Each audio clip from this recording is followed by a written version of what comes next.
বন্ধুরা, আমি আজকে যাচ্ছি অসহায় প্রতিবন্ধী দুই ভাই বোনের বাড়িতে। কিন্তু যাওয়ার পথে এক দাদা আমাকে বলল যে ও নাকি নেশায় আসক্ত হয়ে থাকে দিনের পর দিন। তো আমি ব্যাপারটা জানি না এতদিন।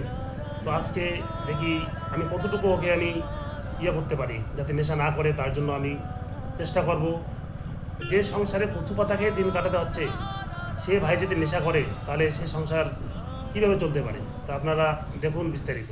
বোন, বাড়িতে আছো? হ্যাঁ, বাড়িতে আসলাম। তোমার দাদা কই? আমার দাদা নাজে হাত গেছে। নাজির রেটে গেছে? হ্যাঁ, তুমি ভালো আছো? ভালো আছি। আচ্ছা, আমি এর আগের দিন যে আসছিলাম তোমাকে যে খাওয়া দাওয়ার খরচা দিয়ে গেছিলাম, হ্যাঁ, ওগুলো আছে? নাই। ওগুলো শেষ হয়ে গেছে? হ্যাঁ। তো যাই হোক, আজকে আসলাম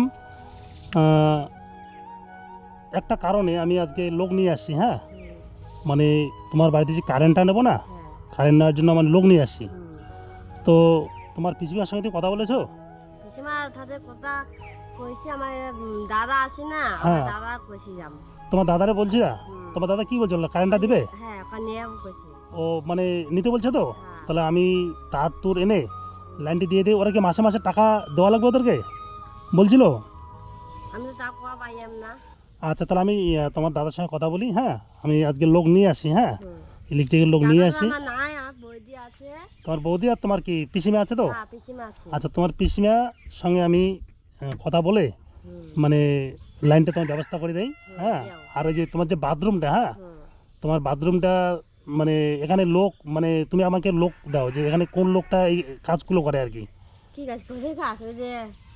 মানে ঘরের কাজটা আজকে কে করে, হ্যাঁ, হুম। তো আমি ওটার আজকে মানে কি কি নাই ওগুলা সব মানে করে লিস্ট করে নিয়ে যাবো। হুম। ওটা আমি কালকে তোমার বাথরুমটা করে দেবো। ঠিক আছে। তা শোনো, আমি কি বলি, বললাম যে তোমার দাদা তো নেই, আমার দাদা নাই। কতক্ষণ মানে কখন আসবে? দাদা না তো আমার ভাই। ও তোমার ভাই না, তুমি বড়? হ্যাঁ, আমি বলো। আচ্ছা আচ্ছা, তা তোমার ভাই কখন আসবে? কখনো আসে না, ভাত নেই খেয়ে গেল। মানে বন খেয়ে গেছে। কি খেয়ে গেছে? বন খেয়ে গেছে। বন খেয়ে গেছে বাড়ি থেকে? কটায় বাড়ি থেকে বেরিয়েছে? 10টা। 10টার দিকে বন খেয়ে বেরিয়েছে? হ্যাঁ। কে রান্না করনি? না, না হয় নাই। আচ্ছা আচ্ছা আচ্ছা, তাহলে মানে আসবে কখন? এই হন্দাবে আসবে। সন্ধ্যাবেলা আসবে? হ্যাঁ। তো যাই হোক, আজকে আমার মানে আমার ভিডিও দেখে, হ্যাঁ, আলিপুরদুয়ার থেকে এক দাদা এসেছে তোমাকে হেল্প করার জন্য। হ্যাঁ, হ্যাঁ। ও তোমাকে আজকে খাওয়ার মানে যা যা লাগে দিয়ে যাবে, আর আমি আজকে তোমার লাইনটার ব্যবস্থাটা করব, এই জন্য এসেছি। তা তোমার পিসিমিকে একটি মানে ডাকো তো। পিসিমা বাড়ি আছেন? হ্যাঁ, পিসিমাকে আমি দেখলাম। হ্যাঁ, তুমি একটু ডাকো। পিসিমা। ও আসে পিসিমা, আসেন তো। ওই সেনকে যে বলছিলাম যে কারেন্টের ব্যাপারটা, হ্যাঁ, মানে আপনার বাড়ি থেকে এটা তো জমির কাগজপত্র নেই, তো আপনার বাড়ি থেকে লাইনটা আমি টেনে নেবো। হ্যাঁ, আমার প্রতি মাসে যে বিল হয় আমি দেবো, মানে ইলেকট্রিকের যা যা মানে আর কি লাগে, হ্যাঁ, আমি নিয়ে এসে মানে আপনি দেবেন তো না? না, আপনার ছেলের সঙ্গে কথা হয়েছে? ছেলে কি বলছে? লাগাও। ও লাগাতে বলছে না? আচ্ছা আচ্ছা, তাহলে আমি ওই আজকে মানে ওই মানে কতটুকু মাপটা আমি লোক নিয়ে আসছি তো, তাহলে লাইনটির ব্যবস্থা করে দিই। অন্ধকারে খুব কষ্টে থাকে না, তাই না? আর এই তাহলে আমি ওই জন্য আপনাকে ডাকলাম আর কি। মানে এই আপনার বাড়ির ওখান থেকে কত কত দূর হবে এখানে? আমার ঘরের বারান্দায় বারান্দায় মিটার আছে না? মিটার থেকে ইয়ে আছে, নাহলে আরও যদি করতে পারি, যদি আমি একটা এক্সট্রা মিটার লাগাইতে পারি এখানে, সাব মিটার, তাহলে মানে কতটুকু বিল উঠলে মিটারের মধ্যে থেকে যাবে আর কি, তাই না? ওটা করবো, ওটা ভালো হবে মানে। হ্যাঁ হ্যাঁ, ওইটা ভালো হবে। মানে এক্সট্রা মিটার লাগালে কি হবে, মানে কতটুকু কারেন্ট পড়লো এই মিটারে ধরা পড়বে, তাহলে ওই টাকাটা আপনাদের দিয়ে দেবো, তাই না? ঠিক আছে বোন, আমি তোমার কারেন্টের ব্যবস্থা করতেছি। হ্যাঁ, ঠিক আছে। যেহেতু তোমার পিসিমা বললো লাইনটা দিবে, ঠিক আছে। আর লাইনটা না হলে তো আবার ওই মানে যেহেতু জমির কাগজপত্র নেই অসুবিধা হবে, তাই না?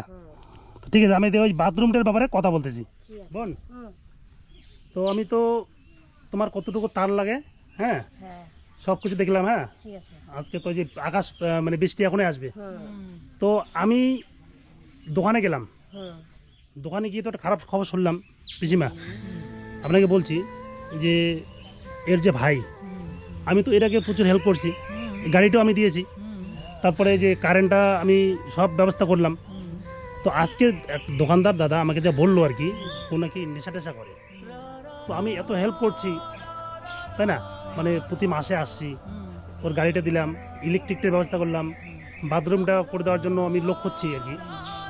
তো আজকে যেহেতু আকাশ প্রচণ্ড খারাপ আছে, আজকে অত নাও হতে পারে, তো আজকে আমরা চলে যাচ্ছি, সব কিছু রেখে যাব। তো ওর যে ভাই, মানে আমি এতদিন জানতাম না যে ও নেশা করতো। মানে কী কী নেশা করে?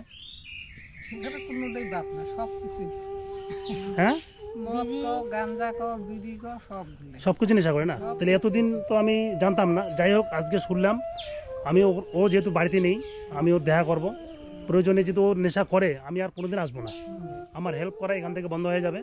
তা আমি চাচ্ছি যে এই বোনকে নিয়ে ও ভালো থাক, তার জন্য আমি সব রকম ব্যবস্থা করতেছি। ইলেকট্রিকের ব্যবস্থা করলাম, আপনি যেহেতু লাইনটা দেবেন, আমি এখানে সাবমিটার লাগিয়ে ইয়ে করবো। তো যাই হোক, আমি ওর দাদার দেখা করব, দেখা করে আমি বলবো, শোনো বোন, আমি তোমাকে বলছি, তুমি দাদা আসলে বলবা যে ওই দাদা আসছে কুচবিহার থেকে, দাদা বলছে যদি তুমি নেশা করো, কোনো খাও, বিড়ি টিড়ি খাও, তাহলে কিন্তু দাদা কোনোদিন হেল্প করবে না। হ্যাঁ, ঠিক আছে। দাদু কইছি না তো মদ তুই খাবা না, এটা খায় না হান। এখন খায় না তো? না। যাই হোক, তুমি বলবা যে যদি ও আবার নেশা করে, আমি যে গাড়িটি দিয়েছি, ভয় দেখাবা, আমি নিয়ে যাবো না কিন্তু, ভয় দেখাবো যে ও গাড়িটি নিয়ে যাবে। ঠিক আছে? তো খাবি না, হ্যাঁ, তুই খাবি না। তুমি বলবা যে যদি কোনো নেশা খাও, বিড়ি খাও, যেটাই খাও, হ্যাঁ। তাহলে আমি কিন্তু যে গাড়িটি দিয়েছি, আমি গাড়িটা নিয়ে চলে যাবো। ঠিক আছে, আমরা কোন রায় মদ খাবি না। হ্যাঁ, আর ঠিক বলবা আছে, যে তুমি রায়। ও আসলে বলবা যে যদি নেশা করো, আমি কিন্তু পুলিশে দেবো। ঠিক আছে। ঠিক আছে? তো যাই হোক, তোমরা ভালো থাকো। আজকে মানে যেহেতু আকাশ প্রচণ্ড খারাপ, বৃষ্টি এখন আসবে, লাইনটা হবে না, তো কাল পরশু আবার লাইনটার ব্যবস্থা করে দেবো। হ্যাঁ, আজকে আমি বাথরুম বানানোর যে এই যে বাথরুমটার কী অবস্থা দেখেন, বাথরুমটা করার জন্য আমি লোক খুঁজতেছি। হ্যাঁ, সব কিছু আমার রেডি। হ্যাঁ, তবে ভালো থাকো। তো একটা কথা বলবা, ও যেন কোনো নেশা টেশা করেন। ঠিক আছে? এটা কাকে খায় না হান। খায় না তো এখন? এখন আবার বলবা, ওকে পুরো ভয় দেখাবে। ঠিক আছে? বন্ধুরা, আমি আবারও আসলাম এই অসহায় ভাই বোনের কাছে। আজ এসে পরিস্থিতি খুবই খারাপ। লাইনটার ব্যবস্থা করার জন্য এই পিসিমা যথেষ্ট হেল্প করলো আর কি। বললো যে ঠিক আছে, আমার বাড়ি থেকে দেবো। তো ওনার বাড়ি থেকে 100 মিটার দূরত্ব হবে, ওখান থেকে আলাদা সাবমিটার লাগে, দুটো বাল্ব লাগিয়ে দেবো। যাই হোক, যাতে অন্ধকারে রান্না করে, এমনি তো চোখে দেখে না, তারপরে অন্ধকারে রান্না করে, প্রচণ্ড কষ্টের মধ্যে আছে। হাত রাখছে, কি হয়েছে? হাত রাখছে। হাত পড়া গেছে? দেখি কোথায়? কি পড়া গেল? রান্না করতে পড়া গেছে? হে, তো যাই হোক, আমি লাইনটার ব্যবস্থা করছি। পিসিমা যেহেতু মানে হেল্প করলো, তো মানে ওনার বাড়ি থেকে দিবে, যেহেতু তোমার জমির কাগজপত্র নেই। নাই। তো যাই হোক, আজ তোমার তো মোটামুটি আজকে মানে যেটা খরচা সব হয়ে গেল। হ্যাঁ, তোমার জন্য চাল ডাল, চালটা তো আছেই। চাল আছে, হ্যাঁ, তুমি তো দিয়ে গেছো, এই যে আমি যে খাবার। দিয়ে গেছি। হ্যাঁ, তেল, মানে যাবতীয় খাবার তো নিয়ে আসলাম আর কি। তো যাই হোক, এগুলো তোমার চালাও, আমি কাল পরশু আসছি, এসে আমি লাইনটার ব্যবস্থা, বাথরুমটা করতেছি। হ্যাঁ, ঠিক আছে। আমি সব আজকে হয়ে যেত, কিন্তু আকাশটা প্রচণ্ড খারাপ। হ্যাঁ, আমি আবার কুচবিহার অনেক দূরে যাবো। আমি ওই বাথরুম করার যে লোকটাকেও আমি খুব মানে পেলাম না আজকে। তাহলে আসলাম। হ্যাঁ, পিসিমা আসলাম। নমস্কার। হ্যাঁ, দাদা আইবা। হ্যাঁ, আর একটা কথা বলছি, তোমার ভাইকে বলবা কিন্তু। ঠিক হ্যাঁ, আছে, কাইয়া কইছি। হ্যাঁ, ঠিক আছে। হ্যাঁ, তো অবশ্যই। তাহলে আসলাম। হ্যাঁ।